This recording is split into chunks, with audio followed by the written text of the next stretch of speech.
Muraho mwese ndabasuhuje cyane ni kuri Eugenie Family. Murabizi ko dukora ibintu bitatu: iby'umubiri, iby'umwuka n'iby'ubwenge. Sigaye mfite umwanya mutoya, ntabwo biri kunkundira neza kubasha kubikora neza. Nari maze iminsi ndi gukora decoration, ariko nshaka kugira ngo nkore decoration nyinshi ku buryo inzu yose ngiye kuyikora. Izakoreshwa muri salon, muri chambre principale,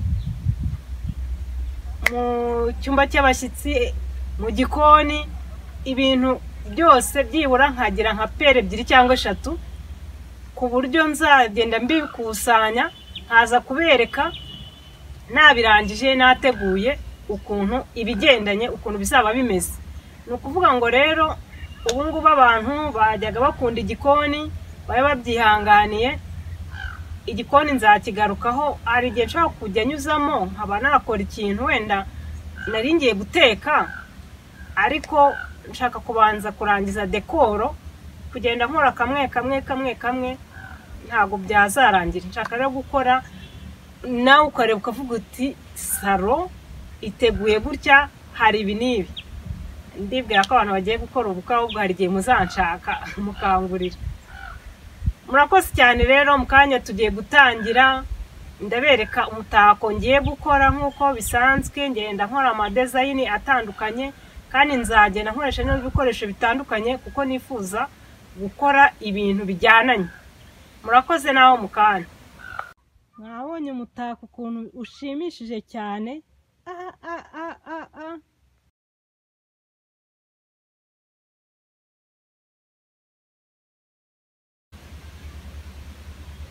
Abantu twari turi kumwe murabizi ko aka kantu nkunda kugakoresha. Noneho ubudodo ngenda mbushyiraho gutya, abigenza gutya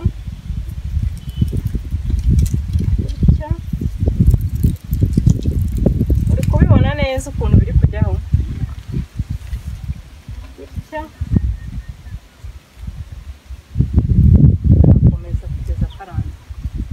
Ngaka ko tugenda tukazinga tugasobekeranya, ukazana hano ukazana na hano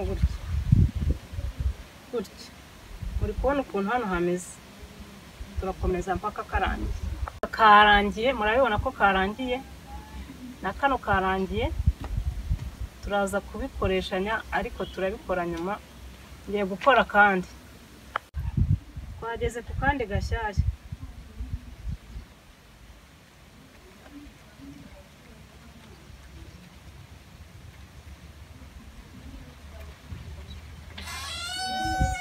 Ndi kubara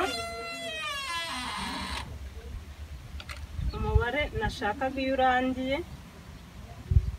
hita hakata akazirika.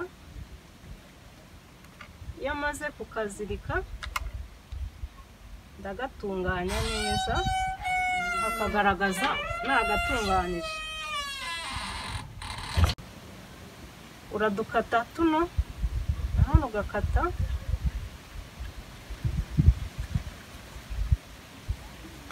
naho warangiza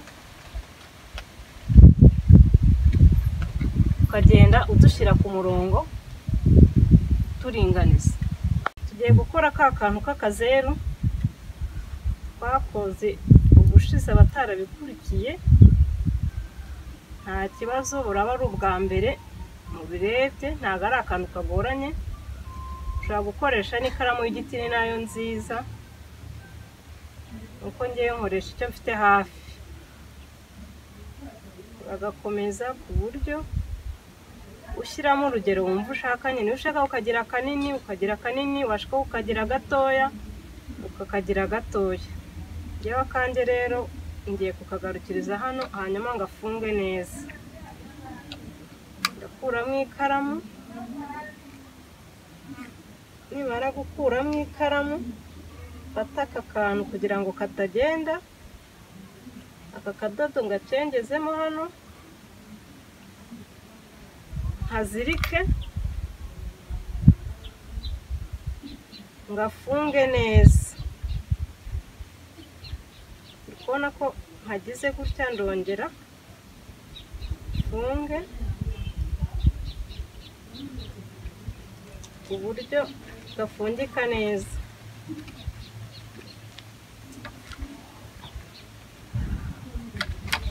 Voilà, bisanzwe. Aka kamashini kanjye kari kashyushye cyane, none ndi kubona ko atari kumanura. Utungutu muzi ko mfata aka ngaka ngahita nshyiraho gutya. Abibonye abantu batarabimenya ukuntu bikorwa.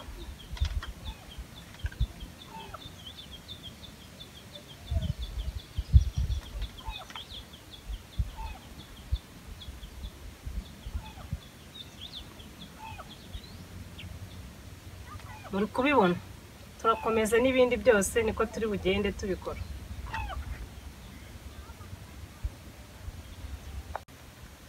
Kararangiye, muri kubona ko naturangije. Noneho aka ngaka rero iyo karangiye, mu kanya ngiye gushyiraho utuntu.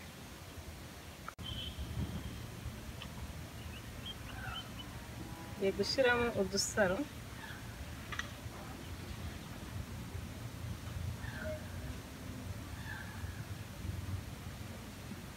Ngashyiramo gutya, ngakomeza nkageza umubare nshaka. Ndizera ko mwabibonye ukuntu turangiye, muri kukabona ko nagasoje. Urabona ukuntu gasa neza, ariko burya najyanishije n'imyenda. Rero ngiye gushyiraho akantu hano, ntabwo nakaberetse, ni akantu nashushanyije. Ngiye kureba ukuntu ngashyiraho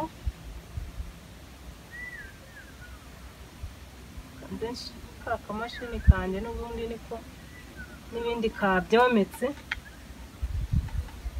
Ngiye gupimanya aho ngashyira. uri kubona ukuntu gasa neza. Aka gatwe kako ko nta kibazo niyo kagaragara gutya, ariko ibyiza nagafatishaho akantu kagira ahantu gafata.